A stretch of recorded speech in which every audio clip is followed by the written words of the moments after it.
अल्हम्दुलिल्लाहि रब्बिल आलमीन वस्सलातु वस्सलामु अला सय्यिदिल मुरसलीन अम्मा बाद फ़अऊज़ु बिल्लाहि मिनश शैतानिर रजीम बिस्मिल्लाहिर रहमानिर रहीम अस्सलातु वस्सलामु अलैका या रसूलल्लाह व अला आलिका व अस्हाबिका या हबीबल्लाह अस्सलातु वस्सलामु अलैका या नबियल्लाह व अला आलिका व अस्हाबिका या नूरल्लाह। মাদানী চ্যানেল দর্শকবৃন্দ, দরুদ শরীফ পাঠ করার অগণিত ফজিলত এবং বরকত রয়েছে। রাসূল করিম সাল্লাল্লাহু তাআলা আলাইহি ওয়াসাল্লাম ইরশাদ করেছেন, যে ব্যক্তি আমার উপর একবার দরুদ শরীফ পাঠ করে আল্লাহ তাআলা তার উপর 10টি রহমত নাজিল করেন। সাল্লু আলাল হাবিব সাল্লাল্লাহু তাআলা আলা মুহাম্মদ সাল্লাল্লাহু আলাইহি ওয়াসাল্লাম। মাদানী চ্যানেলের দর্শকবৃন্দ, উপস্থিত হয়েছি আম্বিয়ায়ে কেরাম আলাইহিমুস সালাতু ওয়াস সালাম এর এলেম এই অনুষ্ঠানে। আর আমরা এই অনুষ্ঠানে কোনো একজন নবী এবং তার জ্ঞান সম্পর্কে আলোচনা করে থাকি। আজও ইনশাআল্লাহ জাল্লাহ আমরা একজন নবী হযরত সালেহ আলাইহিস সালাম এবং তার জ্ঞান সম্পর্কে এবং তার দাওয়াত ও তাবলীগ সম্পর্কে আমরা জানব। আদ সম্প্রদায়ের ধ্বংসের পরে সামুদ সম্প্রদায় আসলো। আল্লাহ তাআলা সামুদ সম্প্রদায়কে দীর্ঘ জীবন দান করেছিলেন, দীর্ঘ আয়ু দান করেছিলেন এবং অসংখ্য নিয়ামত দ্বারা ধন্য করেছিলেন। কিন্তু এরাও অবশেষে আল্লাহ তাআলার নাফরমানি এবং অবাধ্যতা, কুফর, শিরকের মধ্যে জড়িয়ে পড়ল। তাদের সংশোধনের জন্য, তাদের ইসলাহের জন্য আল্লাহ তাআলা হযরত সালেহ আলাইহিস সালামকে রাসূল বানিয়ে প্রেরণ করলেন। তিনি আলাইহিস সালামকে আল্লাহ তাআলার তাওহীদ মানা এবং আল্লাহ তাআলার ইবাদত করা দেওয়ার দাওয়াত দিলেন। সুতরাং কিছু লোক হযরত সালেহ আলাইহিস সালামের প্রতি ঈমান আনলো এবং অধিকাংশ লোক কুফর এবং শিরকের মধ্যে তারা জড়িয়ে পড়লো, কায়েম থাকলো। হযরত সালেহ আলাইহিস সালাম ওই সাধারণ লোকদের, ওই সমস্ত সম্প্রদায়ের তাদের দাবিতে তাদেরকে মোজেজাও দেখিয়েছিলেন, পাহাড় থেকে উটনি বের করেছিলেন এবং তিনি উটনির ব্যাপারে কিছু ধরাবাঁধা নিয়ম বলে দিয়েছিলেন। কিন্তু তারা হযরত সালেহ আলাইহিস সালামের অবাধ্যতা করে তারা উটনিকে কতল করলো। এই গুনাহ করার কারণে, এই অপরাধ করার কারণে আল্লাহ তাআলা হযরত সালেহ আলাইহিস সালামের সম্প্রদায়ের উপরে আযাব নাজিল করে দিলেন। তো প্রিয় ইসলামী ভাইরা, হযরত সালেহ আলাইহিস সালামের কথাগুলো কোরআনে কারীমের মধ্যে উল্লেখ রয়েছে। কয়েকটি সূরা আছে যার নাম আপনাদেরকে বলছি এবং আয়াত নাম্বারও বলে দিচ্ছি, তো সে সম্পর্কে আপনারা অবশ্যই কোরআনে কারীম থেকে অধ্যয়ন করে নিতে পারেন। সূরা আরাফের ৭৩ থেকে ৭৯ নং আয়াতের মধ্যে হযরত সালেহ আলাইহিস সালামের আলোচনা রয়েছে। সূরা হুদের ৬১ থেকে ৬৮ নং আয়াতের মধ্যে হযরত সালেহ আলাইহিস সালামের আলোচনা রয়েছে। সূরা হিজর এর ৮০ থেকে ৮৪ নং আয়াতের মধ্যে হযরত সালেহ আলাইহিস সালামের আলোচনা রয়েছে। সূরা শুআরার ১৪১ থেকে ১৫৯ নং আয়াতের মধ্যে আলোচনা রয়েছে। সূরা নামালের ৪৫ থেকে ৫৩ নং আয়াতের মধ্যে আলোচনা রয়েছে। সূরা কামার এর ২৩ থেকে ৩২ নং আয়াতের মধ্যে হযরত সালেহ আলাইহিস সালামের আলোচনা রয়েছে। সূরা শামস এর ১১ থেকে ১৫ নং আয়াতের মধ্যে হযরত সালেহ আলাইহিস সালামের আলোচনা রয়েছে। তো মাদানী চ্যানেলের দর্শকবৃন্দ, অবশ্যই হযরত সালেহ আলাইহিস সালামের সম্পর্কে কোরআনে কারীম থেকে অবশ্যই এই আয়াতে কারিমাগুলো দিয়ে তার জীবনী সম্পর্কে পড়ার চেষ্টা করবেন। সামুদ আরবের একটি গোত্রের নাম। আর একটি উক্তি অনুযায়ী এই নাম হচ্ছে যে হযরত সালেহ আলাইহিস সালামের দাদা, হযরত সালেহ আলাইহিস সালামের উপরস্থ দাদা, অর্থাৎ সামুদ বিন আদ বিন আউস বিন ইরাম বিন সাম বিন হযরত নূহ আলাইহিস সালামের নিসবতে রাখা হয়েছে। এদেরকে আদে সানিয়াও বলা হতো। কোরআনে মাজিদের মধ্যে আল্লাহ তাআলা বলেছেন, আন্নাহু আহলাকা আদানিল উলা, নিশ্চয়ই আল্লাহ তাআলা কি করলেন, প্রথম আদকে কি করলেন, ধ্বংস করলেন। ওয়া সামুদা, এবং সামুদকে ধ্বংস করলেন। ফামা আবাকা, এবং তাদের কাউকে বাকি রাখলেন না। তো মাদানী চ্যানেলের দর্শকবৃন্দ, দেখুন আল্লাহ তাআলা নাফরমানি করার কারণে, আল্লাহ তাআলার অবাধ্যতা করার কারণে আল্লাহ তাআলা আদ সম্প্রদায়কে ধ্বংস করে দিয়েছিলেন এবং সামুদ সম্প্রদায়কে ধ্বংস করে দিয়েছিলেন। সামুদ গোত্রের যে লোকরা ছিল তারা হিজাজ এবং শাম, হিজাজ অর্থ হচ্ছে আরব এবং শাম অর্থ হচ্ছে সিরিয়া। তো আরব এবং সিরিয়ার মাঝামাঝি একটা ভূমি হচ্ছে যার নাম হচ্ছে হিজর। তো হিজরের মধ্যে তারা আবাদ ছিল। হুজুর পুন্নু সাল্লাল্লাহু আলাইহি সাল্লাম যখন তাবুক যুদ্ধের সময় যাচ্ছিলেন, তো সাহাবা কেরামের সাথেও ছিলেন। তো সাহাবা কেরামের সাথে হুজুর সাল্লাল্লাহু আলাইহি সাল্লাম যখন অতিক্রম করলেন, তখন এর আলোচনা রাসূল করিম সাল্লাল্লাহু আলাইহি ওয়াসাল্লাম সাহাবা کرامকে বললেন। আল্লাহ তাআলা এই সম্প্রদায়কে অর্থাৎ সামুদ সম্প্রদায়কে খুব ফসল ফলাদি উৎপন্নের জ্ঞান দান করেছিলেন। তারা যে তাদের খুব ফসলাদি খুব ভরপুর আকারে উৎপন্ন হতো, আর তাদের বাগানের মধ্যে ফল দ্বারা পূর্ণ হতো, এবং তারা যে ঘর নির্মাণ করত সেই রকম উপমা খুঁজে পাওয়া যায় না।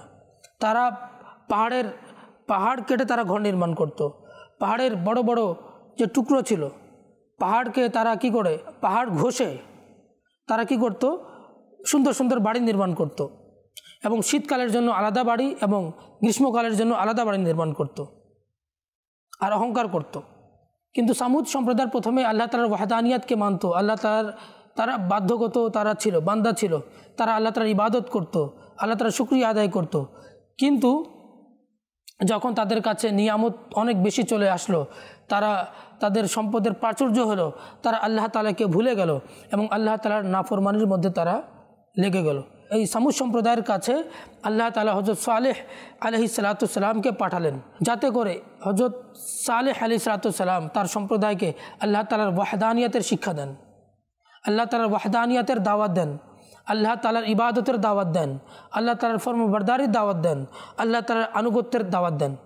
আর এই হযরত সালেহ আলাইহিস সালাতু সালাম কে ছিলেন? হযরত সালেহ আলাইহিস সালাতু সালাম হযরত নূহ আলাইহিস সালাতু সালামের নাতি নাতি যার নাম ইরাম ছিল, ইরামের বংশধরদের অন্তর্ভুক্ত ছিলেন। হযরত আব্দুল্লাহ বিন মুহাম্মদ আহমদ কুরতুবী রাহমাতুল্লাহি তাআলা আলাইহি তার নসব নামা এভাবে লিখেছেন যে সালেহ বিন উবাইদ বিন আসিফ বিন কাশেহ বিন উবাইদ বিন হাজির বিন সামুদ বিন আদ বিন আউস বিন ইরাম বিন সাম বিন হযরত নূহ আলাইহিস সালাতু সালাম। তিনি আরও লিখেন হযরত সালেহ আলাইহিস সালাতু সালামের বংশ, তার যে সম্প্রদায় ছিল সকল সম্প্রদায় থেকে উত্তম তার বংশ ছিল। আল্লাহ সুবহানাহু ওয়া তাআলা হযরত সালেহ আলাইহিস সালাতু সালামকে অনেক গুণে গুণান্বিত করেছিলেন। আল্লাহ তাআলা কোরআনে কারীমের মধ্যে তার ব্যাপারে বলছেন যে সালেহ আলাইহিস সালাতু সালাম বলছেন যে নিশ্চয়ই আমি তোমাদের জন্য রাসূল এবং আমানতদার। দেখুন এখানে দুটা কথা বলা হয়েছে যে তিনি হচ্ছেন রাসূল এবং আমানতদার। তো সালেহ আলাইহিস সালাতু সালামের মধ্যে একটা বৈশিষ্ট্য ছিল, তিনি হচ্ছেন আল্লাহ তাআলার রাসূল, দ্বিতীয় হচ্ছে তিনি হচ্ছেন আমানতদার। আর কোরআনে কারীমের মধ্যে উল্লেখ আছে সালেহ আলাইহিস সালাম বলছেন যে আমি তোমাদের কাছে কোনো প্রতিদান চাই না, নিশ্চয়ই আমার প্রতিদান আল্লাহ তাআলার কাছেই রয়েছে। তো সালেহ আলাইহিস সালাতু সালাম তার সম্প্রদায়কে বললেন যে দেখো, আমি যে তোমাদেরকে যে দাওয়াত ও তাবলীগ করছি, তোমাদেরকে আল্লাহ তাআলার ওয়াহদানিয়তের দিকে ডাকছি, তোমাদেরকে আল্লাহর ইবাদতের দিকে ডাকছি, তোমাদেরকে আল্লাহ তাআলার ইতাআতের দিকে ডাকছি, তো এর বিনিময়ে তোমাদের কাছে আমি কোনো সম্পদ চাই না, কোনো দুনিয়াবি কোনো প্রপার্টি চাই না। আমাকে প্রতিদান দেওয়ার মালিক হচ্ছেন আল্লাহ তাআলা, সুবহানাল্লাহ। হয়তো সালেহ আলাইহিস সালাতু সালাম যখন দাওয়াত ও তাবলীগ দিতেন, এ সম্পর্কে আল্লাহ তাআলা কোরআনে কারীমের মধ্যে বলছেন নিশ্চয়ই আমি সামুদের দিকে তার স্বগোত্রীয় ভাই সালেহকে পাঠালাম। আল্লাহ তাআলা কোরআনে কারীমের মধ্যে হযরত সালেহ আলাইহিস সালামের দাওয়াতকে এভাবে উল্লেখ করেছেন যে হযরত সালেহ আলাইহিস সালাম বললেন যে ইয়া কওমি আবুদুল্লাহ, হে আমার সম্প্রদায়, তোমরা আল্লাহ তাআলার ইবাদত করো, মা লাকুম মিন ইলাহিন গায়রু, আল্লাহ ব্যতীত তোমাদের কোনো মাবুদ নেই, হুয়া আনশাআকুম মিনাল আরদি, তিনি তোমাদেরকে মাটি দ্বারা সৃষ্টি করেছেন, ওয়াস্তা আমারাকুম ফিহা, এবং মাটিতে অর্থাৎ পৃথিবীতে তোমাদেরকে আবাদ করেছেন, ফাস্তাগফিরুহু, সুতরাং তোমরা তার কাছে ক্ষমা চাও, সুম্মা তুবু ইলাইহি, এবং তার কাছে তওবা করো, ইন্না রব্বি করিবুন, নিশ্চয় আমার রব খুবই সন্নিকটে, মুজিবুন, এবং তিনি দোয়া শ্রবণ করে থাকেন। দেখুন মাদানী চ্যানেলের দর্শক বন্ধু, কতই না সুন্দর দাওয়াত। প্রথমে সালেহ আলাইহিস সালাতু সালাম তার সম্প্রদায়কে যে তাবলীগ করছেন, দাওয়াত দিচ্ছেন, তো দাওয়াতের মধ্যে প্রথমে আল্লাহ তাআলার নিয়ামতকে তিনি স্মরণ করিয়ে দিচ্ছেন যে হে আমার সম্প্রদায়, দেখো আল্লাহ তাআলা তোমাদেরকে মাটি দ্বারা সৃষ্টি করেছেন, আবার মাটির মধ্যে তোমাদেরকে আবাদও করেছেন, সুতরাং তোমরা আল্লাহ তাআলার কাছে ক্ষমা চাও, তওবা করো, এবং আল্লাহ তাআলা খুব তোমাদের সন্নিকটে আছেন, তার কাছে যদি তোমরা প্রার্থনা করো তাহলে আল্লাহ তাআলা তোমার প্রার্থনাকে শুনবেন। যখন হযরত সালেহ আলাইহিস সালাতু সালাম তার সম্প্রদায়কে দাওয়াত দিলেন, তো সম্প্রদায়ের লোকরা কি জবাব দিল? আল্লাহ তাআলা কোরআনে কারীমের মধ্যে ইরশাদ করছেন যে ইয়া সালেহু কদ কুনতা ফিনা মারজুওয়ান ক্বাবলা হাযা, তো সম্প্রদায়ের লোকরা বলে হে সালেহ, এর আগে তোমার কাছে আমাদের অনেক আশা ছিল, অনেক ভরসা ছিল, আতানহানা আন না'বুদা মা ইয়াবুদু আবাউনা, আর তুমি কি আমাদেরকে সেই তার ইবাদত করা থেকে নিষেধ করছো যার ইবাদত আমাদের বাপদাদারা করতো। তো আমাদের বাপদাদারা যার ইবাদত করতো তার ইবাদত করা থেকে তুমি কি আমাদেরকে নিষেধ করছো। ইন্নানা লাফি শাক্কিন, নিশ্চয়ই আমরা সন্দেহের মধ্যে পড়ে গেলাম। মিম্মা তাদউনা, যেদিকে তুমি আমাদেরকে ডাকছো। দেখুন সালেহ আলাইহিস সালাম আল্লাহ তাআলার দিকে ডাকছেন তার সম্প্রদায়কে, আর সম্প্রদায় কি বলছে যে আমরা আমাদের বাপ দাদা যাকে ইবাদত করতো তার ইবাদত আমরা ছাড়তে পারবো না, তারা শিরিক ছাড়তে রাজি নয়। তো দেখুন যখন সম্প্রদায় আল্লাহর নবীদের অবাধ্যতা করে, আল্লাহর নবীর নাফরমানি করে, আর আল্লাহ তাআলার সাথে যখন শিরিক করে তো আল্লাহ তাআলার আযাব চলে আসে। হযরত সালেহ আলাইহিস সালাম তখন তাদেরকে জবাব দিলেন, ইয়া কওমি আরাআইতুম, তোমাদের কি মতামত রয়েছে, ইন কুনতু আলা বাইয়িনাতিন মির রাব্বি, আমি যদি আমার রবের পক্ষ থেকে স্পষ্ট দলিলের উপরে থাকি তাহলে তোমাদের মতামত কি। ওয়া আতানি মিনহু রাহমা, এবং তিনি আমাকে তার পক্ষ থেকে রহমত দিয়েছেন, অনুগ্রহ দিয়েছেন।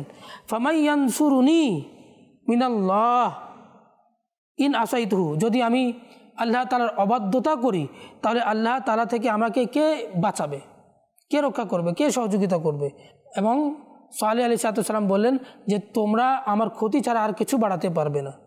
তখন হযরত সালেহ আলাইহিস সালাম বললেন যে ওয়াজকুর ইদ জাআলাকুম খুলাফা মিন বাদি আদ, আরে তোমরা একটু স্মরণ করো, আল্লাহ তাআলার নিয়ামতকে স্মরণ করো। ইদ জাআলাকুম খুলাফা মিন বাদি আদিন, যখন তোমাদেরকে আদ সম্প্রদায়ের পরে আল্লাহ তাআলা তোমাদেরকে কি তাদের প্রতিনিধি বানিয়েছেন। ওয়া বাওয়াআকুম ফিল আরদি, আর তোমাদেরকে জমিনে ঠিকানা দিয়েছেন। তাত্তাখিযুনা মিন সুহুলিহা কুসুরান, এবং তোমরা কি করো নরম জমিনের মধ্যে তোমরা প্রাসাদ নির্মাণ করো। ওয়াতানহিতুনাল জিবালা বুয়ুতা, এবং তোমরা কি পাহাড় কেটে তোমরা বাড়ি নির্মাণ করো। ফাযকুরু আলা আল্লাহ, তোমরা আল্লাহ তাআলার নিয়ামতকে স্মরণ করো। ওয়ালা তাআসাউ ফিল আরদি মুফসিদিন, এবং তোমরা পৃথিবীতে ফাসাদ ছড়িয়ে বেরিও না। তো আল্লাহ তাআলা কেমন তাদেরকে ট্যালেন্ট দিয়েছিলেন, তারা নরম মাটিতেও বাড়ি নির্মাণ করতে পারত, তারা শক্ত পাহাড়েও বাড়ি নির্মাণ করতে পারত। আর সালেহ আলাইহিস সালাম তাদেরকে সেই নিয়ামতের কথা, তাদেরকে সেই ট্যালেন্টের কথা স্মরণ করিয়ে দিচ্ছেন, যাতে করে তারা আল্লাহ তাআলার দিকে তারা ধাবিত হয়, তারা আল্লাহ তাআলার দিকে প্রত্যাবর্তন করে।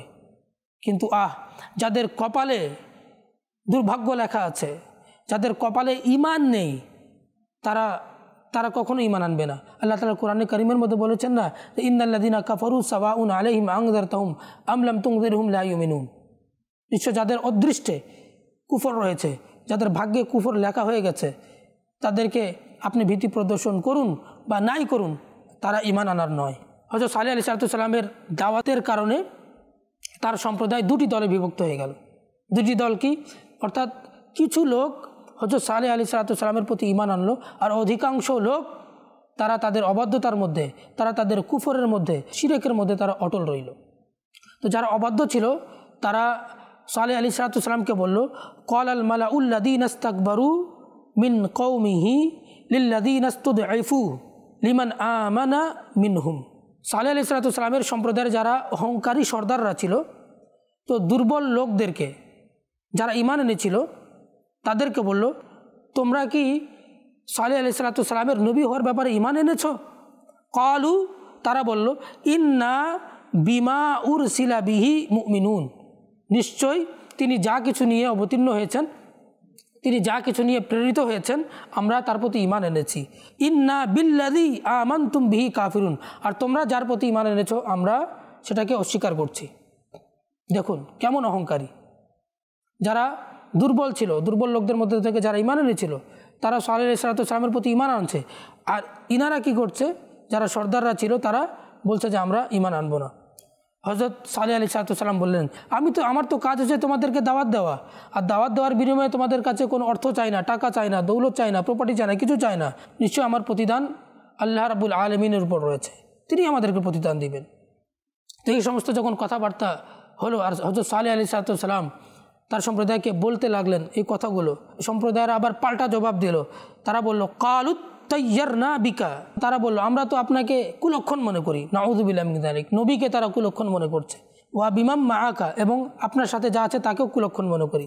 তখন সালেহ আলাইহিসসালাম বললেন যে নিশ্চয়ই তোমাদের কুলক্ষণ আল্লাহ তাআলার নিকট রয়েছে, নিশ্চয়ই তোমরা এমন সম্প্রদায় যারা ফিতনা ফাসাদ ছড়িয়ে থাকো, তোমরা ফিতনা ফাসাদ করে থাকো। আর আবার সম্প্রদায় পাল্টা কি জবাব দিচ্ছে যে নিশ্চয়ই তুমি হচ্ছে জাদুঘরদের অন্তর্ভুক্ত, তুমি তো আমাদের মতো মানুষ ছাড়া আর কিছুও নও, আর তুমি যদি সত্যবাদী হও তাহলে তুমি নিদর্শন নিয়ে এসো। নিশ্চয়ই এই সামুদ সম্প্রদায় কী করলো, তারা ভীতি প্রদর্শনকারীদেরকে অস্বীকার করলো। তারা বলল আমাদের মতো যে একজন মানুষ রয়েছে তারা আমরা ইত্তেবা করব, নিশ্চয়ই তাহলে তো আমরা পথভ্রষ্টতার মধ্যে চলে যাব, নিশ্চয়ই আমরা পাগলামির মধ্যে চলে যাব। নাউযুবিল্লাহি মিন যালিক। মাদিচারের দর্শকবৃন্দ, চিন্তা করে দেখুন তারা কেমন হট্টকারী ছিল, তারা কেমন অবাধ্য ছিল। শেষ পর্যায়ে তারা বলতে লাগলো, হে সালেহ আলাইহিসসালাম, আমরা আপনার প্রতি ঈমান আনবো, কুফর শিরিক আমরা ছেড়ে দিব, আপনার তাবলীগ এবং নসিহতকে আমরা মান্য করব। তারা বারবার বলতে লাগলো। তাদের দাবি ছিল যে আপনি পাহাড় থেকে একটা উট বের করে দেখিয়ে দেন। দেখুন মাদিচারের দর্শকবৃন্দ, এটা তো গরু থেকে গরু হয়, উট থেকে উট হয়, বংশ বিস্তার হয়, একটা সিস্টেম আছে। কিন্তু তারা কি চাচ্ছে যে পাহাড় থেকে যেন একটা উট বের হয়ে চলে আসে, তাহলে ঈমান আনবো। তো হজরত সালেহ আলাইহিসসালাম তিনি কি করলেন, আল্লাহ তাআলার দরবারে হাত উত্তোলন করলেন, দোয়া করলেন। যখন দোয়া করলেন তখন ওই পাহাড় থেকে একটা উট বেরিয়ে আসলো, 10 মাসের উটনি এবং গর্ভবতী উটনি। ওই গর্ভবতী উটনি সেই পাহাড় থেকে বের হয়ে আসলো, আর সাথে সাথে সেখানে একটা বাচ্চা জন্মও দিল। তো এটা দেখার পরে তারা কি করলো, হযরত সালেহ আলাইহিসসালামের কথা মানার তো দূরের কথা, তার প্রতি ঈমান আনার তো দূরের কথা, আল্লাহর প্রতি ঈমান আনার তো দূরের কথা, তারা আবার অস্বীকার করে বসলো এবং বলতে লাগলো যে তুমি একটা জাদুকর। নাউযুবিল্লাহি মিন যালিক। দেখুন তারাই মুজিজা চেয়েছে, যখন মুজিজা দেখানো হচ্ছে আবার অস্বীকার করছে। সালেহ আলাইহিসসালাম বলেছেন, দেখো তোমরা মুজিজা জানতে চেয়েছো, মুজিজা দেখতে চেয়েছো, আমি তোমাদেরকে মুজিজা দেখিয়েছি। তোমরা উট বের করতে বলেছিলে পাহাড় থেকে, আমি উট বের করে দেখিয়েছি। আর সালেহ আলাইহিসসালাম বললেন, দেখো এটা হচ্ছে আল্লাহ তাআলার উটনি, নাকাতুল্লাহ।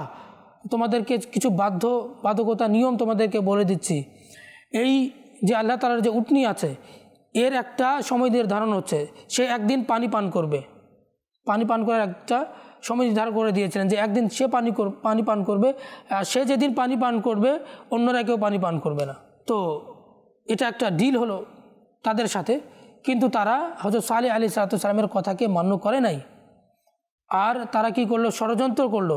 আর ষড়যন্ত্র কি করলো, যে হযরত সালেহ আলাইহিসসালাম যে মুজিজার মাধ্যমে উটনিকে বের করেছিল, তারা কি করলো, ওই কাফের সম্প্রদায়ের মধ্যে থেকে তারা ষড়যন্ত্র করার পরে তারা হযরত সালেহ আলাইহিসসালামের সেই উটনির পায়ের যে গোছা ছিল সেই পায়ের গোছাকে তারা কেটে ফেললো। ফলশ্রুতিতে ওই উটনি ইন্তেকাল করলো, সেই উটনি মারা গেল। আর তারা আবার চক্রান্ত করলো, উটনিকে তো মেরে ফেলেছে, এবার হযরত সালেহ আলাইহিসসালামের বাসায় আক্রমণ করলো হযরত সালেহ আলাইহিসসালামকে হত্যা করার জন্য। তো মাদানী চ্যানেলের দর্শকবৃন্দ, তো এই সালেহ সম্প্রদায় তারা কি করত, অবাধ্যতা করত। দেখুন আল্লাহ তাআলার উটনি যেটা মুজিজা ছিল, মুজিজা স্বরূপ এসেছিল, সেটাকেও তারা হত্যা করলো। নাউযুবিল্লাহি মিন যালিক। নবী আলাইহিসসালামকে হত্যা করার তারা চক্রান্ত করলো, কুচক্র করলো। তো আল্লাহ তাআলা তাদের উপর আযাব নাজিল করলেন, আল্লাহ তাআলা তাদেরকে আযাব দিলেন। আল্লাহ তাআলা আদ সম্প্রদায়কে ধ্বংস করে দিলেন, সাথে সাথে সামুদ সম্প্রদায় যারা ছিল, তারা যে অবাধ্যতা করেছিল, উটনিকে হত্যা করেছিল, আল্লাহ তাআলা তাদেরকে কী করলেন, ধ্বংস করে দিলেন। আল্লাহ তাআলা অনেক সময় অনেক সম্প্রদায়কে প্রাচুর্যতা দান করেন, অর্থ দান করেন, সম্পদ দান করেন, ট্যালেন্ট দান করেন, কিন্তু যারা যখন অবাধ্যতা পোষণ করে, নাফরমানি করে, তখন আল্লাহ তাআলা কি তাদের জন্য আযাব নাজিল করে দেন। মানে যারা দর্শকবৃন্দ, অনেক সময় আল্লাহ তাআলা কী করেন, বৃষ্টিকে থামিয়ে দেন, বৃষ্টি বর্ষিত হয় না মানুষের নাফরমানি করার কারণে। মানুষ যখন অধিক নাফরমানি করতে থাকে, নাফরমানির মধ্যে লেগে যায়, গুনাহের মধ্যে লেগে যায়, আল্লাহ তাআলা বৃষ্টিকে থামিয়ে নেন। বৃষ্টি হচ্ছে আল্লাহ তাআলার রহমত স্বরূপ। দেখুন আমাদের দর্শকবৃন্দ, আজ কি অবস্থা, টেম্পারেচার কেমন। আজ আমাদের বাংলাদেশে টেম্পারেচার দেখা যাচ্ছে 41 ডিগ্রি সেলসিয়াস, 42 ডিগ্রি সেলসিয়াস। এখন তো গ্রীষ্মকাল কেবল শুরুর সময় এমন টেম্পারেচার। আল্লাহ তাআলা যেন আমাদেরকে আল্লাহ তাআলার নাফরমানি করা থেকে আল্লাহ তাআলা যেন আমাদেরকে রক্ষা করুক। আল্লাহ তাআলা যেন আমাদেরকে তার ইবাদত করার তৌফিক দান করুক। আল্লাহ তাআলা যেন আমাদেরকে তার হাবিবে লাবিব সরকার সাল্লাল্লাহু তাআলা আলাইহি ওয়াসাল্লামের কথা মান্য করার আমাদেরকে তৌফিক দান করুক। মাদানী চ্যানেলের দর্শকবৃন্দ, আজ এই পর্যন্ত থাকুক। আগামী অনুষ্ঠানে আবার একটা নতুন বিষয় নিয়ে আপনাদের সম্মুখে উপস্থিত হব। ততক্ষণ পর্যন্ত ভালো থাকুন, সুস্থ থাকুন। মাদানী চ্যানেল দেখতে থাকুন। সাল্লু আলাল হাবিব সাল্লাল্লাহু তাআলা আলা মুহাম্মদ সাল্লাল্লাহু তাআলা আলাইহি ওয়াসাল্লাম।